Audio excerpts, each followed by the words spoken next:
안녕하십니까. 오늘은 2024년 4월 19일 금요일입니다. 오늘 우연찮게 4.19 의거일이네요. 오늘도 난세 영웅 허경영을 아십니까? 135페이지부터 읽어보겠습니다. 초연하고 영롱한 눈동자. 박정희 대통령과의 만남. 1969년 10월 15일 저녁 8시. 이날은 지금도 잊히지 않을 만큼 생생하게 내 기억 속에 남아있다. 이병철 회장의 양아들이 된 이후 그분과 함께 처음으로 국가의 최고 지도자를 만난 날이기 때문이다. 그와 동시에 지난 세월 내가 공부해온 모든 것이 국가의 경영에 접목되기 시작했으며 나의 사상과 철학, 신념이 세상을 향해 날아오른 날이기도 했다. 내가 양아버지와 함께 현관으로 들어서자 박정희 대통령께서 방에서 몇 발자국을 걸어나와 우리를 맞았다. 인사를 나눈 후 양아버지는 나를 만나 양아들로 삼게 된 경위, 나의 자문으로 기업 경영에 많은 도움을 받고 있다는 이야기 등으로 나를 소개했다. 제가 이 아이를 처음 만난 날은 집사람과 함께 외출할 일이 있어서 기사에게 차를 대기시키도록 하고 차를 막 타려고 할 때였습니다. 그때 열린 대문 안으로 이 아이가 황급히 오는 것이 아닙니까? 자신은 고학생인데 신발을 다 팔아야 공부하러 갈 수 있다고 공부할 수 있는 시간을 좀 달라고 하더군요. 은혜는 꼭 갚겠다고. 그때 저는 이 아이의 눈빛에 온통 마음을 뺏기고 말았습니다. 제가 살아오면서 그렇게 초연하고 영롱한 눈동자를 본 일이 없었습니다. 도저히 거부할 수 없는 어떤 힘에 압도당하는 느낌이었다고나 할까요. 양 아버지는 말을 계속 이어갔다. 더구나 함께 있으면서 대화를 해보니 유, 불, 기독교와 주역을 통달한 이 아이의 지혜는 막힘이 없었습니다.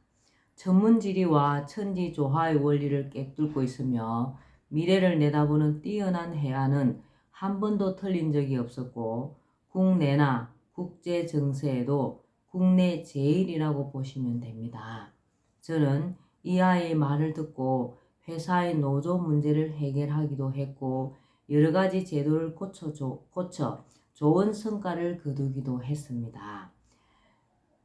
이 아이는 자갈밭을 운전한 뒤에 아스팔트를 운전하는 사람처럼 어려서부터 고생을 많이 했음에도 불구하고 전혀 어두운 그늘이 없고 마치 인생을 다 깨달은 사람처럼 초연하고 표정이 밝습니다. 저는 이 아이만 보면 얼마나 마음이 든든한지 모르겠습니다. 그런데 요즘 각하의 고뇌하시는 모습을 보면서 제 자식놈을 소개해야겠다고 생각했습니다. 양아버지 말에 고개를 끄덕이시며 놀란 표정으로 듣고 있던 대통령이 물었다. 이 아이가 국제 정세까지도 잘 안다고 하셨습니까? 예, 각하. 이 아이에게 직접 한국의 주변 정세에 대해 한번 물어보십시오. 대통령 비선 정책 보좌역이 되다. 대통령이 나를 향해 말을 시작했다. 자네 부친인 이 회장의 말을 듣고 보니 신뢰가 가는군. 나는 요즘 국내외적으로 많은 어려움에 처해 있네. 야당과 미국 등에서 인권을 내세워 나를 어떻게 해보려고 하네. 가난한 국민을 위해 마음 놓고 일해보려고 해도 나를 데려가려는 사람이 너무 많아서 언제까지 목표를 세워 일을 해야 할지 때로는 걱정이 된다네. 그래서 국가대사를 위해 오늘 자네와 함께 허심탄회하게 한번 대화를 해보기로 했네. 국민 개개인이 가난에서 해방되는 것이 곧 인권 보장이요. 민주주의가 가능해지는 첫걸음인데 경제는 내팽개치고 미국식 민주주의만 따라가면 제일이라는 야당의 주장을 보면 참으로 나라 장래가 걱정이야.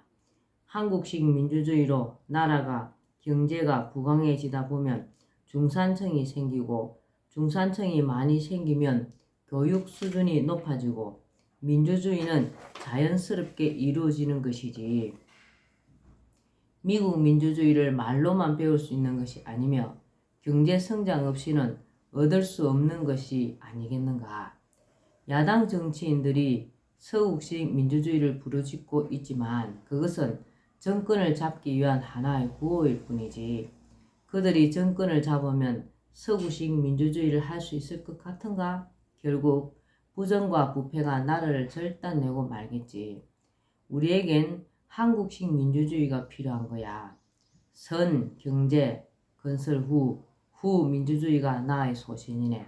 허군, 자네는 이러한 나의 생각을 어떻게 생각하나?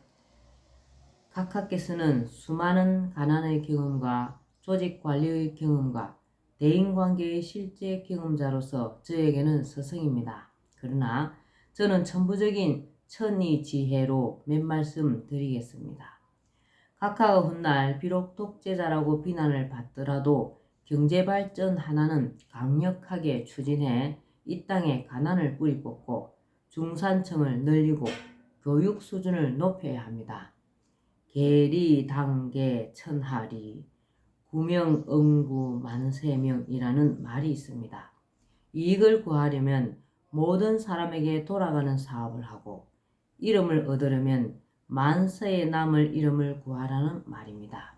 당장 국민과 야당으로부터 욕을 먹을지라도 가난한 우리 국민 모두에게 큰 이익이 돌아가는 일이라면 실컷 욕을 먹으십시오. 언젠가는 가난을 물리쳐서 온 국민이 잘 살게 되고 설령 독재자라고 불릴지언정 신뢰를 얻게 될 것이며 이름이 만세에 남게 될 것입니다. 대내외적으로 부딪힌다 하여 조금도 의기소침하지 마십시오. 이미 각하는 용의 허리에 올라탄 기룡지상의 운명입니다. 백성들을 가난으로부터 구하겠다는 높은 이상인 용의 허리에 올라탔으므로 뛰어내리면 죽고 맙니다. 용이 목적지에 도착하기 전에 포기해서는 안 된다는 것이 기룡지상의 숙명입니다. 이 대화를 시작으로 나는 20살 약간인 나이에 한나라 최고 지도자와 국내외 문제로 많은 대화를 나누게 되었다. 대통령은 나를 수시로 불러 자문했고 이에 나는 성심성의껏 보좌했다. 말하자면 나는 그늘에서 박정희 대통령의 고민을 들어주고 해결책을 제시하는 비선정책 보좌역이었다.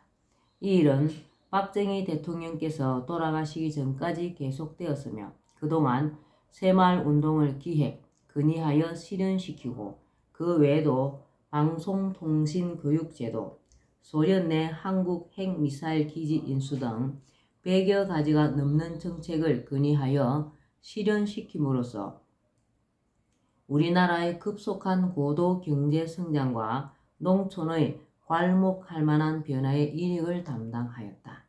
내가 박정희 전 대통령의 비선정책 보좌역을 수행한 사실에 대해서는 당시 청와대 대통령실 수석 비서관이었던 고 장국진 박사의 정언 영상과 고 용태영 변호사의 법정 정언 내용이 남아있다. 용태영 변호사는 국가를 상대로 소송을 제기하여 석가탄신일을 공휴일로 만든 유명한 변호사이다. 당시 그 변호사의 집이 청와대 옆에 있었는데 집 건물이 청와대의 담장에 걸쳐진 형태로 되어 있어 청와대 검문소를 통해야만 집으로 드나들 수 있었다. 이를 못마땅하게 생각한 차지철 당시 경호실장이 청와대 경호 문제를 구실로 그 집을 철거시키려고 하였다. 박정희 전 대통령이 이 사실을 알고 차지철 경호실장이 용 변호사를 괴롭힌 적은 없는지 등 내게 사정을 알아보라고 지시하여 내가 용태영 변호사를 찾아간 적이 있었다. 박 전 대통령이 서거하고 상당한 세월이 지난 후 나는 나의 어린 시절부터 청년 시절 이병철 회장의 양아들이 된 일, 이병철 회장의 기업 경영에 여러 가지로 도움을 준 일, 이병철 회장의 소개로 박정희 전 대통령의 비선정책 보좌역이 되어 대통령과 대화하고 많은 정책을 건의하여 실현되게 했던 일 등 국가적 비사들이 포함된 무궁화 꽃은 지지 않았다라는 자서전을 표현했고 이 책은 당시 많은 사람에게 큰 반향을 일으켰다. 그런데 훗날 법정에서 내 자서전의 내용이 진위 사실에 휘말리게 되었다.